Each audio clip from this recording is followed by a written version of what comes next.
In the summer of 2012, my uncle invited my dad and I to go on a Jeep trip with him. The route, which he had taken many times, would take us to a remote corner of southwest Idaho, to an area of land that is as beautiful and rugged as it is remote. It is called the Owyhee River. After an 8-hour drive from Winnemucca, Nevada, through the arid, sagebrush-filled Great Basin, we finally came to a huge canyon with a steep descent to Crutcher's Crossing on the Owyhee River. The sight of the lush green trees and bushes lining the river seemed like paradise after hours of eating dust, although the spectacular canyon walls were a reminder of the desolate surrounding landscape. It was a fun-filled weekend of fishing, hiking, and hanging out on the river. However, it wasn't until I returned home that I realized the Owyhee River has such an interesting geomorphic history. It is a tributary of the Snake River and part of the enormous Columbia River Basin, the drainage area for much of Idaho and Washington, in addition to parts of Nevada, Montana, and Canada. Its complex history of volcanism, faulting, and sediment deposition has created stunning canyon walls that extend hundreds of feet above the river in some places and expose rock and volcanic ash as far back as the Mesozoic period.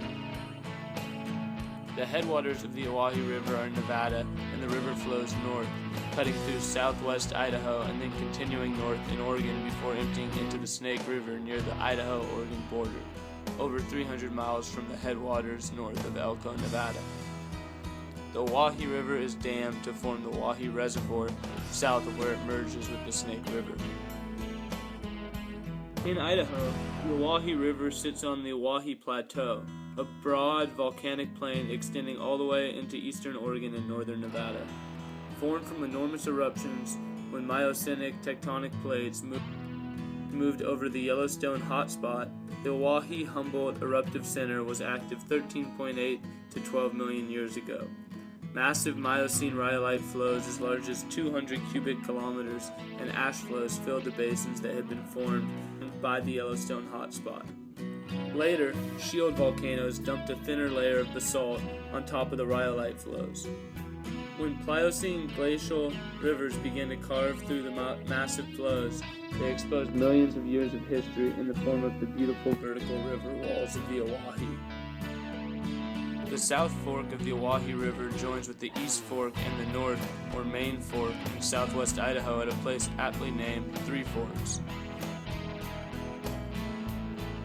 The Oregon portion of the Owyhee River is home to most of the guided rafting trips and some of the most stunning rock formations on the Owyhee River.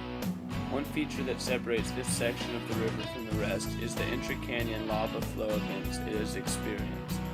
A minimum of 6 lava flows have entered the Owyhee River Canyon north of Rome, Oregon, in the last 2 to 3 million years, damming the river and forming lakes that lasted until the water finally carved through the lava dam. Because no deposits from outburst flood events have been found, evidence supports the river's gradual maneuvering around the dams rather than dam failure and the resulting catastrophic flood.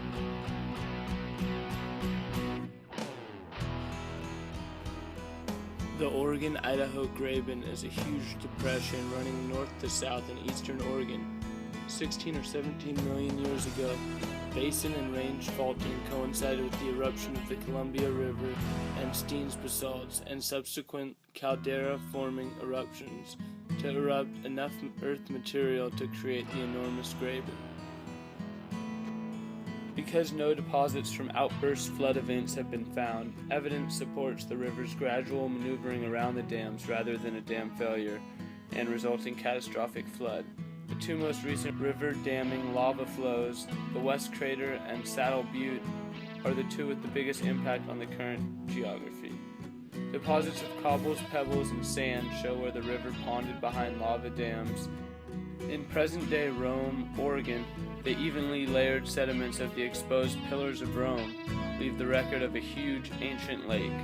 Large misogenic fossils of animals such as bears, camels, rhinos, horses, beavers, and antelope have been found along with an abundance of large lake fish, indicating the vast size of the lake.